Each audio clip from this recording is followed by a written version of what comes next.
Welcome to EduLaw Commerce Hub, your one-stop for law, commerce, and education insights. एक साधा नियम आहे, जो चूक करतो शिक्षा त्यालाच व्हायला हवी. आपण सगळेच हे मानतो, बरोबर? पण विचार करा, ही जबाबदारीची वर्तुळं खरंच इतकी लहान असतात का, की ती आपल्या कल्पनेच्याही पलीकडे पसरलेली आहेत? चला तर मग आज याचाच शोध घेऊया. जेव्हा काहीतरी चूक होते तेव्हा त्याची किंमत नक्की कोण मोजतं? प्रश्न एकदम साधा वाटतो, नाही का? पण कायद्याच्या जगात याचं उत्तर इतकं सरळ नाहीये. खरं तर ते अनेकदा आपल्याला चकित करून टाकतं. कारण कायद्याचं उत्तर आपल्या अपेक्षेपेक्षा खूपच व्यापक आहे. जबाबदारी फक्त त्या व्यक्तीपुरती मर्यादित नसते, ज्याच्या हातून थेट नुकसान घडलं आहे. चला तर मग या जबाबदारीच्या विस्ताराचा पहिला स्तर पाहूया, इतरांच्या कृतींसाठी असलेलं दायित्व. याला मालक आणि सेवक नियम असंही ओळखलं जातं. याला कायद्याच्या भाषेत म्हणतात प्रतिनिधिक दायित्व किंवा विकॅरियस लायबिलिटी. हे एक असं कायदेशीर तत्व आहे जिथे चक्क मालकाला आपल्या कर्मचाऱ्याच्या चुकीसाठी जबाबदार धरलं जातं. आता असं का? कारण कायदा असं मानतो की मालक स्वतः काम करत नाही, तो आपल्या कर्मचाऱ्यांमार्फतच ते काम पूर्ण करून घेतो. पण थांबा, हे इतकंही सोपं नाही. मालकाला जबाबदार ठरवण्यासाठी कायद्याने 3 महत्त्वाच्या कसोट्या लावल्या आहेत. पहिलं, त्यांच्यात मालक सेवकाचं नातं असायला हवं. दुसरं, ती चूक नोकरीच्या दरम्यान म्हणजे कोर्स ऑफ एम्प्लॉयमेंटमध्ये घडलेली पाहिजे. आणि सगळ्यात महत्त्वाचं, तिसरं, कर्मचाऱ्याने खरंच काहीतरी चूक म्हणजे टॉर्ट केलेला असावं. आता प्रश्न उभा राहतो की असं का? हा नियम फक्त श्रीमंत मालकाला पकडण्यासाठी बनवला आहे का? तर नाही. यामागे खूप खोलवर विचार केलेला आहे. बघा, मालकांकडे नुकसान भरपाई देण्याची क्षमता जास्त असते. ते विम्यासारख्या गोष्टींमधून धोका विभागू शकतात. कर्मचाऱ्यांच्या कामावर त्यांचंच नियंत्रण असतं. आणि महत्त्वाचं म्हणजे यामुळे मालक चांगल्या लोकांना कामावर ठेवण्यासाठी आणि त्यांना योग्य प्रशिक्षण देण्यासाठी प्रोत्साहन होतात. अनिता भंडारी खटल्यात हे तत्व अगदी स्पष्टपणे दिसतं. झालं असं की एका बँकेच्या सुरक्षा रक्षकानं एका किरकोळ वादातून एका व्यक्तीवर गोळी झाडली. बँकेनं काय युक्तिवाद केला की आम्ही त्याला गोळी चालवायला सांगितलं नव्हतं. पण न्यायालयानं जे म्हटलं ते खूप महत्त्वाचं आहे. न्यायालय म्हणाले त्याला पिस्तूल देणं म्हणजे त्याला आवश्यक वाटल्यास गोळी चालवण्याची परवानगी देण्यासारखंच आहे आणि म्हणूनच बँकेला जबाबदार धरण्यात आलं. ठीक आहे, तर मालक जबाबदार असू शकतो हे तर कळलं. पण जरा विचार करा, जर नुकसान एखाद्या व्यक्तीमुळे नाही तर एखाद्या धोकादायक निसटलेल्या वस्तूमुळे झालं असेल तर? आणि हा प्रश्न आपल्याला जबाबदारीच्या दुसऱ्या स्तरावर घेऊन जातो. स्तर 2, धोकादायक वस्तूंसाठी असलेलं दायित्व. हे एक असं तत्व आहे जे रायलंड्स विरुद्ध फ्लेचर या एका ऐतिहासिक खटल्यातून जन्माला आलं. चला, गोष्ट आहे 1868 सालची. एका मिल मालकाने आपल्या जमिनीवर एक मोठा जलाशय बांधला. पण दुर्दैवाने एक दिवस तो फुटला आणि त्याचं सगळं पाणी शेजारच्या सुरू असलेल्या कोळसा खाणीत शिरलं. विचार करा, केवढं मोठं नुकसान झालं असेल.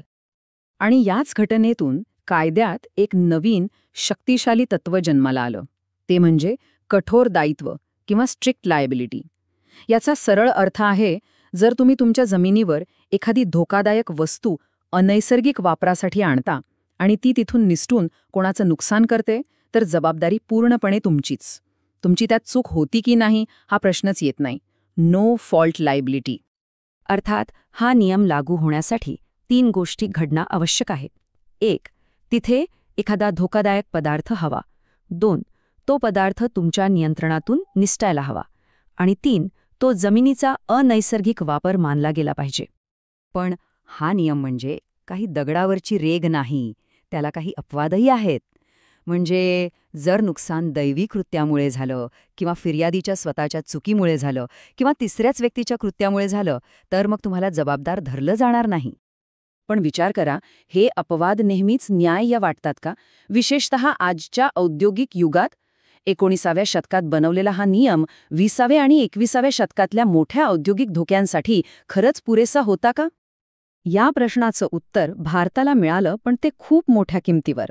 भोपाळ आणि ओलियम गॅस गळतीसारख्या भयानक औद्योगिक दुर्घटनांनी देशाला हादरून सोडलं आणि या घटनांनी कायद्याला कठोर दायित्वाच्याही पलीकडे जाऊन विचार करायला भाग पाडलं.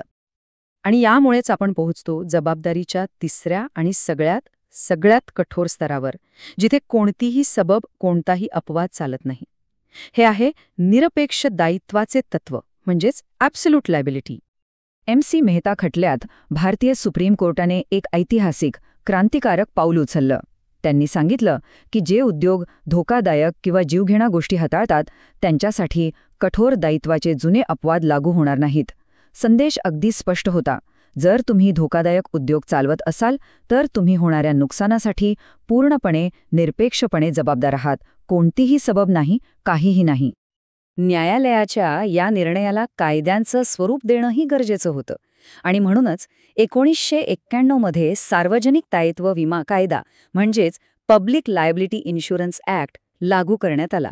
यामुळे औद्योगिक अपघातातील पीडितांना तातडीने नुकसान भरपाईसाठी निधी उपलब्ध होईल याची सोय झाली. बरं, आता जबाबदारी तर ठरली, पण पुढे काय?